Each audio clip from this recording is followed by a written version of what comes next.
আরফিন আক্তার নামে 11 বছর বয়সী এই মেয়েটা হারিয়ে গেছে 26শে মার্চ বেলা 12টার দিকে। আর তার সন্ধানে পুরো এলাকার মানুষ পাগল হয়ে গেছে। এদিকে তার চাচি কান্না করতে করতে মূর্ছা গেছে, আর তার জ্ঞান ফেরানোর জন্য সবাই চেষ্টা করছে। আর মা তো পাগলই হয়ে গেছে, শুধু কান্নাকাটি করছে, খাবার নেই, কিছু নেই। থানা পুলিশে অভিযোগ করা হয়েছে, জিডি করা হয়েছে, পুলিশ এসেছে, সব জায়গায় সিসি ক্যামেরা চেক করা হয়েছে।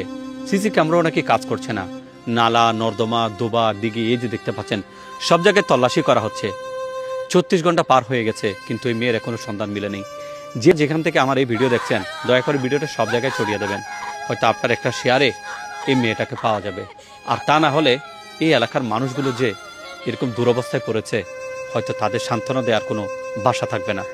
তাই ভিডিওটা সব জায়গায় ছড়িয়ে দিয়ে এই মেয়েটার সন্তানে আপনারা সহযোগিতা করুন। আর যদি এই 11 বছর বয়সী আরফিন আক্তারকে আপনারা কোথাও দেখে থাকেন, স্ক্রিনে দেওয়া নাম্বারে যোগাযোগ করবেন। আসসালামু আলাইকুম।